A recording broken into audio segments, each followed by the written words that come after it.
BJP के लिए वही हुआ जिसका डर था।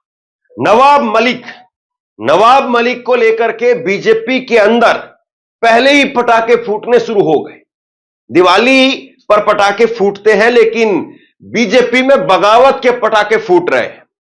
नवाब मलिक को लेकर के एक तरफ बीजेपी ने कह दिया कि हम उनके लिए प्रचार नहीं करेंगे, और दूसरी तरफ शिवसेना ने उनके खिलाफ उम्मीदवार मैदान में उतार दिया है।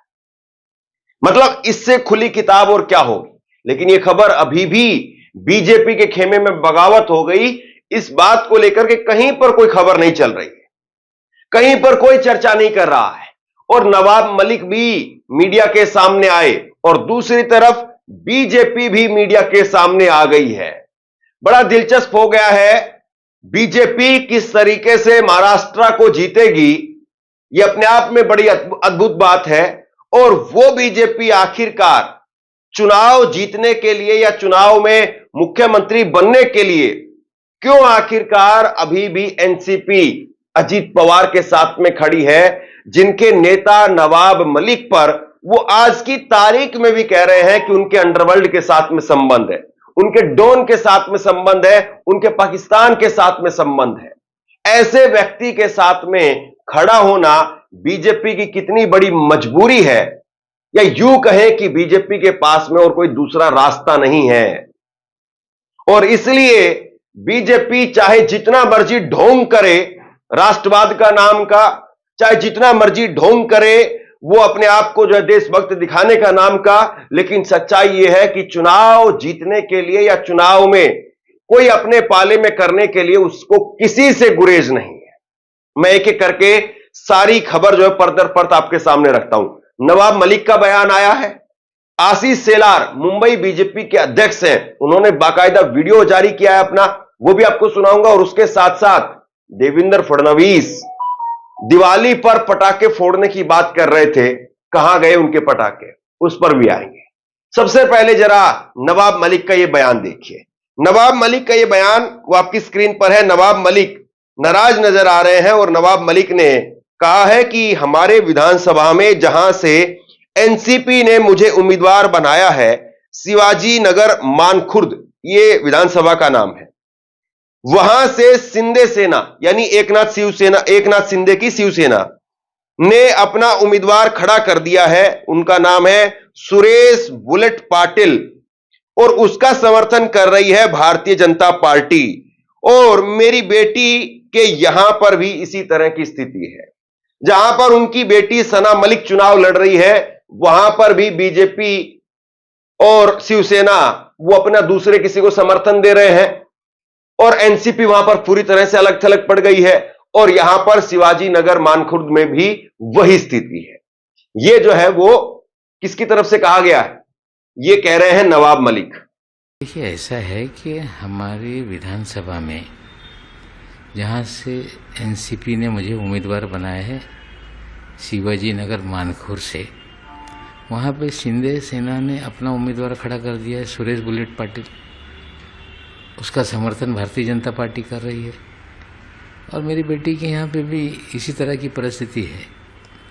तो अगर भारतीय जनता पार्टी या शिवसेना शिंदे गुट हमारा विरोध कर रही है, तो उससे हम लोगों को कोई चिंता का विषय नहीं है। अब आप बताइए कि ये पूरी तरह से खुली किताब की तरीके से दिखाई दे रहा है कि बीजेपी में किस तरीके की सिरफुटौल है, बीजेपी में किस तरह की बगावत है, कि बीजेपी अपना उम्मीदवार भी खड़ा करवा रही है।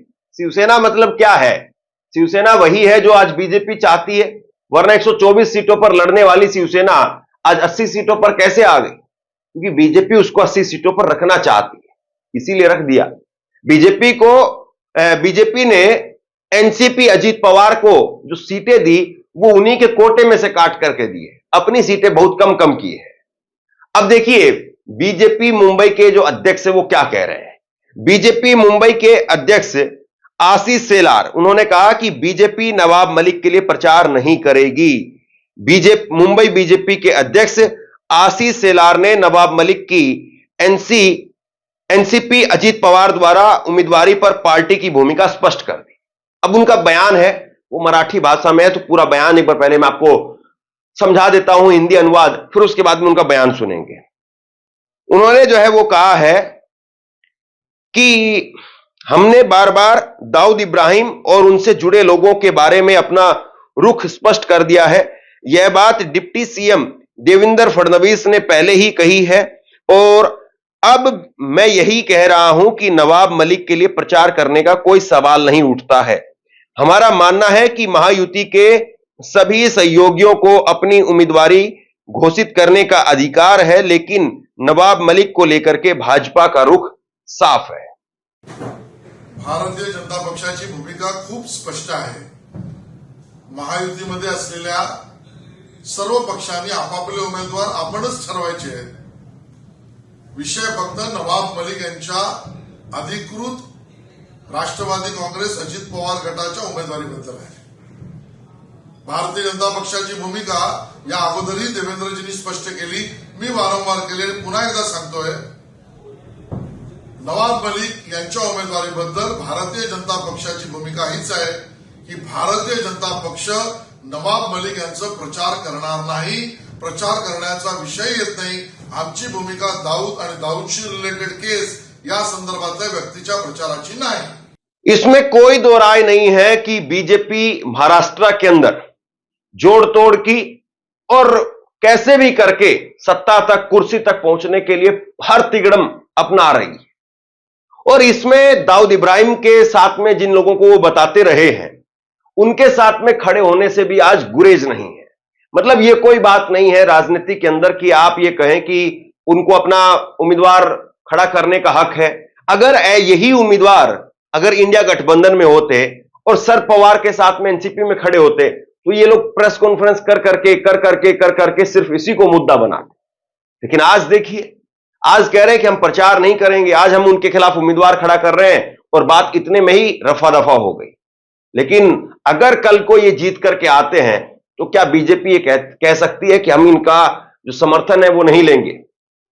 वो फिर कहेंगे कि हम तो अजीत पवार का समर्थन ले रहे हैं, हम तो एनसीपी का समर्थन ले रहे हैं। मतलब कि कुल मिलाकर के ये वही बात है कि गुलगुले खाना है और गुड़ से परहेज करना है। गुलगुले बगैर जो है वो इनका गुजारा भी नहीं है और गुड़ से जो है ये परहेज भी करके दिखा रहे हैं। एक स्क्रीनशॉट मैं आपको दिखाता हूं, ये आज भी मौजूद है, मैंने खुद ही चेक किया है। ये देखिए आपकी स्क्रीन पर 1 नवंबर 2021 का ये स्क्रीनशॉट है। मतलब 3 साल पहले देवेंद्र फडणवीस प्रेस कॉन्फ्रेंस करते हैं 1 नवंबर को, मतलब कल जो है वो 1 नवंबर को 3 साल पूरे हो जाएंगे। और प्रेस कॉन्फ्रेंस करके कह रहे हैं, ये आगे मैं आपको इसमें सुनवाऊंगा भी, ये कह रहे हैं कि I will expose Nawab Malik underworld link. तो अंडरवर्ल्ड के साथ में जो उनके लिंक है उनको मैं एक्सपोज करूंगा, प्रेस को भी दूंगा, और जो शरद पवार है एनसीपी के प्रमुख, तब तक एनसीपी को तोड़ा नहीं गया था, उनको भी भेजने का काम करूंगा। आज कहां गए आपके प्रूफ?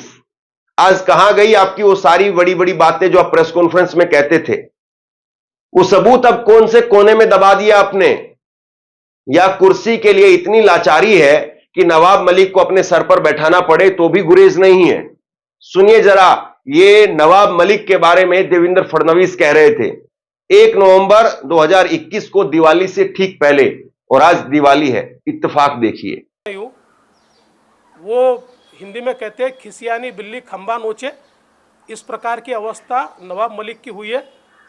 लेकिन मैं इतना ही कहना चाहता हूँ, अब उन्होंने एक फुलझड़ी जलाई है तो बम तो फूटेगा और दिवाली के बाद फूटेगा, और दिवाली के बाद नवाब मलिक इनके अंडरवर्ल्ड के साथ क्या संबंध है, इसके सबूत मैं आपको भी दूंगा और राष्ट्रवादी कांग्रेस पार्टी के जो अध्यक्ष है श्री शरद पवार जी, इनको भी मैं वो सबूत दूंगा।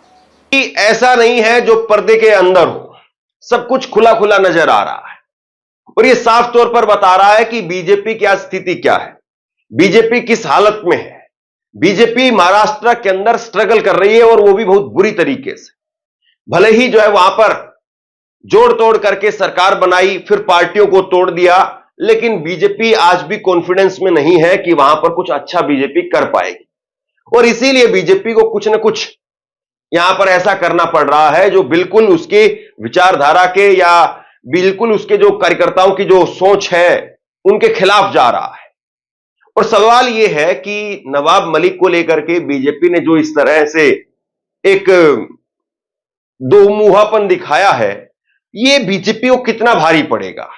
विधानसभा चुनाव के अंदर क्या लोग इस बात को नहीं समझ रहे हैं कि बीजेपी ने अपने स्वार्थ के लिए, अपनी सत्ता के लिए पहले शिवसेना को तोड़ा, फिर उसके बाद में आपने एनसीपी को भी तोड़ दिया। और एनसीपी को जब तोड़ा गया तब बहुत असंतोष जो है वो जाहिर किया गया तमाम लोगों की तरफ से, यहां तक कि आरएसएस के मुखपत्र में भी बहुत सारी बातें कही गई और यह कहा गया कि हम एनसीपी से दूर चले जाते हैं। लेकिन आप देखिए कि एनसीपी कितनी बड़ी मजबूरी है बीजेपी की, नवाब मलिक वो कितनी बड़ी मजबूरी है बीजेपी के, जो अंडरवर्ल्ड के साथ में संबंध बताते थे आज उनके साथ में बैठ करके चलना पड़ रहा है। और यह सिर्फ और सिर्फ 20 तारीख तक है, 20 तारीख तक है और 20 तारीख को चुनाव की जब वोटिंग खत्म हो जाएगी तब सब कुछ खुल करके सामने आ जाएगा। लेकिन क्या महाराष्ट्र की जनता इस बात को नहीं देख रही है?